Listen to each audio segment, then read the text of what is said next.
حبايبي عاملين ايه؟ وحشتوني. كل سنة وانتم طيبين.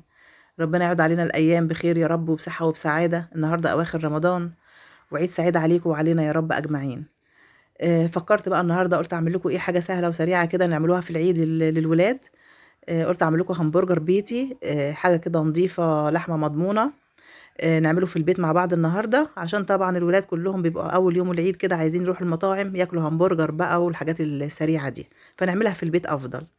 المقادير معايا هنا: معايا كيلو لحمة مفرومة، هضيف عليهم كوباية ونص بقسماط ناعم، نص معلقة فلفل اسود، نص معلقة توم باودر، نص معلقة بصل باودر، وهضيف عليهم نص معلقة 7 بهارات. دي البهارات اللي هضيفها على الهمبرجر. بعد كده هحط عليها بضاية واحدة ومعلقتين طحينة. الطحينة دي هي أهم حاجة في عمايل الهمبرجر، عشان دي اللي بتخليه همبرجر ناجح معايا، بتخليه متماسك وحلو قوي. وهضيف معلقة زيت، وهقلب بقى كل المكونات دي مع بعضها كده.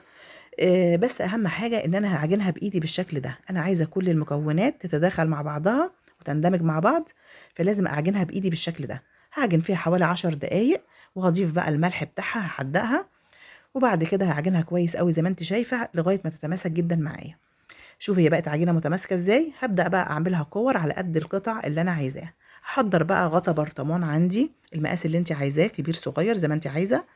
وهبدأ بقى أحط كيس كده على الغطا وأفرد العجينة عليه، أخد كورة وأحطها في الغطا وأفردها عليه بالشكل ده لغاية ما تديني شكل الهمبرجر. هعمل معاكي واحدة تانية برضو، هجيب الغطا أحط عليه كيس بالشكل ده وأحط عليه الكورة وأفردها بالشكل ده كده. أنا هنا عاملة كل واحدة في كيس علشان خاطر بقلي الكمية اللي أنا عاوزاها، والباقي بفرزه في الفريزر. هنا الكيلو عمل معايا 25 قطعة بالظبط. طبعا موفر جدا وحلو جدا، حاجة عاملاها نظيفة في البيت وجميلة، مضمونة، عارفة انت عملتيها ازاي.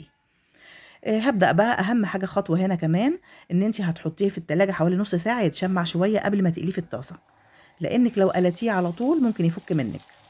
باجيب بقى الطاسة بتاعتي أنزل فيها بحوالي نص معلقة زيت بس، وأبدأ أحط الهمبرجر فيها بالشكل ده. طبعًا هاقلبه بقى على الناحيتين لغاية ما ياخد اللون اللي هو الأحمر الحلو معايا بالشكل ده. وخلاص هاعمل الكمية بقى اللي أنا عايزاها، وأبدأ بقى أجهز الكايزر بتاعي عشان أحشي السندوتشات للولاد. طبعًا الساندوتشات هنا محتاجة بقى الصوصات اللي هي لو عندِك كاتشب، مايونيز، في بقى فلفل أخضر تقطّعيه حلقات، بصل تقطّعيه حلقات، عندِك كابوتشي أو خس. تبدئي تحشي الساندوتشات بالشكل ده علشان تبقى عاملة زي بتاعة المحلات، والولاد يحسّوا إن هُم بياكلوها زي المحلات برّه. بس طبعًا دي أنضف كتير وأحسن كتير، يا ريت تجرّبيها هتعجبِك جدًا.